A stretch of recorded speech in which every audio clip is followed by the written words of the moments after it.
अस्सलाम वालेकुम दोस्तों, की हाल चाल है जनाब। तुसी देखते पे हो अपना देश पंजाब टीवी ते मैं तुहाडा मेज़बान मोहम्मद नदीम खरल। सब तो पहले अपने चैनल को करना है सब्सक्राइब ते बेल आइकन से क्लिक करना है अच्छी ते बेहतरीन वीडियो दा नोटिफिकेशन हमेशा की तरह वीरां भरावां ते सज्जणां नूं मिलदा रहे। अल्लाह दे खास फजल करम नाल वीरां वास्ते जनाब एक दूजण मझ मुश्कड़ मझ नीली दी मझ लैके जनाब थोड़ा वीर हाजिर होया है। लैने देने हमेशा की तरह मुकद्दर ने। अल्लाह दे फजल करम नाल वीरां वास्ते जनाब तोहफे और जनाब वलैती जानवर हमेशा असीं लैके हाजिर होने। मैं जनाब दूजण है खास जनाब नीली दी है, खास जनाब नीली दी एरिया च खड़ी है। लोकेशन जनाब कबूला, जिहदा दिल करे जनाब मौके ते आवे, मैं इहनूं 2 टाइम 3 टाइम चो के लै जावे। कोई किसी किस्म का ऐब नहीं, कोई वाधा नहीं, कोई घाटा नहीं। मैं जनाब वीरां दे जनाब सामने दूजण च रुट्टी और जनाब माशाअल्लाह रुग रुग दा खूबसूरत थान पंडा दे मैं हवाने लैने देने हमेशा की तरह मुकद्दर अल्लाह के फजल नाल। और मैं मशक वाला हवाना लग्या होया है। उठा बड़ा मैं हड्डियां डाकां ते नस्ल जात बड़ी है। मैं पट बड़े तकड़े ने।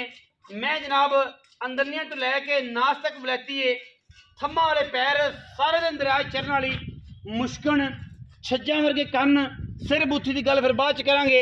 मैं जनाब बड़ी वलैती है। पिछे कट्टी कट्टा जी, पिछे जनाब कट्टा है और सजरी सूई है तकरीबन कुछ 10 दिन दी। मैं दे कोल दुध वाले जनाब माशाअल्लाह अल्लाह दे फजल नाल चिलर ने। दुध वाले मैं दे कोल चिलर ने, जिंदा दिल करे आके 2 टाइम 3 टाइम चो के लै जावे।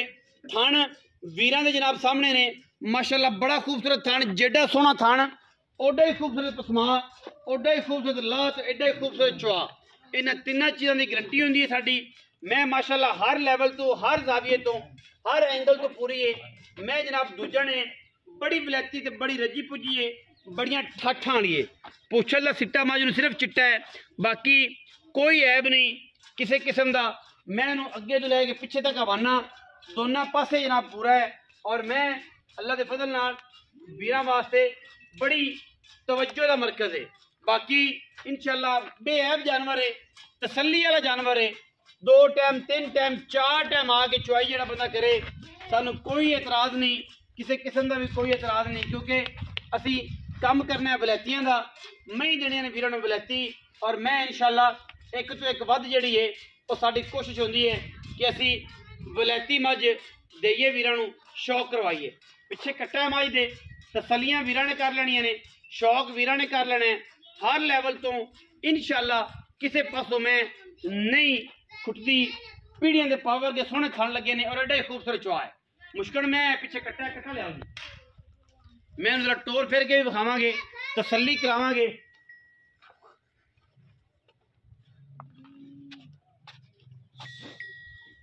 तसल्ली करावांगे हर लैवल तो इंशाअल्लाह।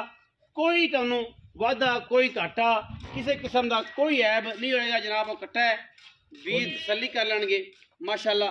तकरीबन कोई 10 दिन होया, लेकिन कट्टे में 10 देवां कि चिचड़ी लगी हुई है, एलर्जी हुई है। ठीक है जी, चिचड़ी है लेकिन वो मरदी पई है, ठीक हो जाएगा। ठीक है, मर गई, तसल्ली बख्श है। चिचड़ी लगी थी क्योंकि इलाके ये सारा दिन हुण दरिया में पानी आया थी, उसकी वजह से दोवां काफ़ी डिस्टर्ब हो गए थे, इस करके मसला होया थी। खोलो जी पैड़ा, कसम एक पैड़ा खोलो।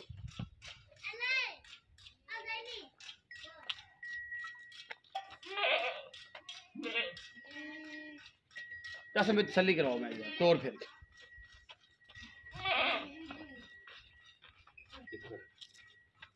नहीं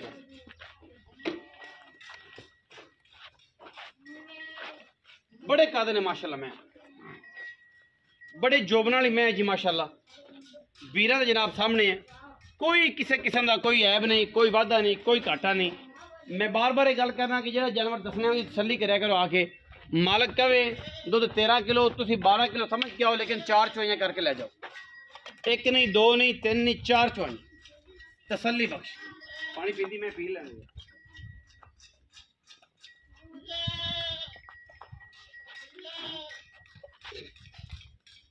आओ जी उस्ताद काला जी आ गया। इत्थे आओ, छकड़ी देंगे मैं। अस्सलाम वालेकुम। वालेकुम अस्सलाम। आदम खां की हाल चाल? अल्लाह दा करम दुआवां जी। सेहत तबीयत ठीक है? अल्लाह दा बड़ा करम है। खैरियत है? अल्लाह दा आसान। मैं किन्ने सोए? दूजन किन्ने दिन दी सुई है? 9 तो 10 दिन दी। 9 तो 10 दिन दी मैं सुई है। हाँ जी। दाना किन्ने ने मैं को? दारा मैं को 18 किलो पक्कियां पक्कियां सारियां इंशाअल्लाह।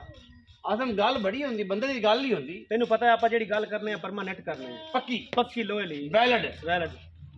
आदम खान गल करदा है जी कि दुध 18 किलो ते बंदे दी गल ही होंदी। इस गल नाल गल ये भी है कि जेड़े बंदे गल कर लगे ते बाद च फोन नहीं सुनदे या बाद च मैसेज जवाब नहीं देंदे उन्हां वास्ते भी सबक के अल्लाह पाक उन्होंने हिदायत देवे ते अपनी जुबान ते कायम रहने दी तौफीक अता फरमाए। तेनू ये भी पता जेड़ी आपां मैं पाने जेड़ी गल करने अपनी मैं ते ओ काम पूरा हुंदा पूरा खच खच कदे नहीं अच्छा, कीती। आदम गल है- कोई बंदा मैं कर लवे हाँ मैं दुध 20 सिर ना करे हाँ इंदा जवाबदार नहीं उत्ते बह ते बंदा चोर ख्याल करे ता हाँ जी ख्याल पराली ना ना पाए निरी उत्थे हुण पराली छड्ड दे भी ते फिर आखी भी 18 किलो 20 किलो देवे नहीं देना नहीं जरा ख्याल करना। ख्याल करना पड़े। अच्छा 16 किलो की गारंटी है मेरी 5-6 चवाइयां कर लो 4 दिन पॉइंट 16 किलो की मेरी गारंटी है ये 18 आंदा है मेरी 16 किलो दी। मैं जी 16 किलो की गारंटी है मेरी। खाली मैंने आटा नहीं सुटिया आटा नहीं सटिया हाँ जी। अजय मैला नहीं सटिया नहीं सटिया। हाँ जी आदम आंदा 18 किलो मैं आना 16 किलो 16 किलो दियां 4 चवाइयां को बंदा करे सानू खुशी होवे एवें एवें जेड़ा मिस्सा लूणा होया वीरां नू खुआवांगे बिल्कुल इंशाअल्लाह। ठीक है आराम नाल बरामदे च पिया रहे रोटी पानी खा चले सुबह शाम चोच हाँ जी तीसरी दवाई तसल्ली हो जाए चौथी तसल्ली हो जाए जरा माई दे बाकी पैसे दे मियां साहब एडी मैं 18-20 किलो दूध नहीं देना निगे मार ते उस देना केड़ी देना कि पैसे किन्ने ते असि हुण मुल तां लोकां वाला 10-15 लाख मंगदे नहीं है खुदा दा वास्ता गंदी गल करना है बीपी लोग आ गए यार बीपी लो नहीं करने डंगर दे मुंह ते मुल जेड़ा पवे बंदा ओ मंगे लोकी हुण 12 लाख 14 लाख मांग ली उंदा कोई फायदा कोई नहीं। बिल्कुल कोई फायदा मैं देवांगे 8.5 लाख दी नहीं ज्यादती किवें जाती मैं ते मुंह ते पाऊंगा जुल्म है। जुल्म तो कोई नहीं। मार्केट चेक करो मार्केट बड़ी बड़ी अच्छी मैं आ रही मार्केट चेक मार्केट बस ही सारी फिरने हैं सानू पक्की पता है। गल करो पक्की पक्की गल पक्की मैं फाइनल 8 लाख दी देवांगा जुल्म है अजय नहीं जुल्म अजय भी जुल्म इंशाल्लाह ये पक्का मुल है अपना बाहर दी रूटीन और अपना जुल्म है अजय भी जेड़ा मुल करने हैं ना वो आपा तेनू पता है डंगर बेचने में अगले दिन भी जोटी बेची बेची बेची को नहीं बेची बेची उन्ने जी बेची तकरीबन कोई वादा घाटा नहीं। हाँ ते फिर बंदे उत्ते आन तसलियां काट ते सारा जिवें आपा काम बखाया चौकी सी नाले मुंह तो हाँ जी। विखा बेच के हाँ जी कोई और शर्फ बस कोई भरा आया तो उन्हें जिन्ना 8 लाख कोई प्यार मोहब्बत हुआ तो इंशाल्लाह करांगे जिन्ना करो मुड़ भी करे 20,000 और छाड़ 7,80,000 हाँ जी फाइनल। दुध 16 किलो है जी मालका दा 18 मेरी गारंटी है 16 किलो दी। वीडियो अच्छी लगी वीडियो लाइक कर लेना है शेयर कर लेना है कमेंट कर लेना अपनी राय नाल सानू जुड़ कर लेना। पाकिस्तान जिंदाबाद पाक आर्मी हमेशा जिंदाबाद।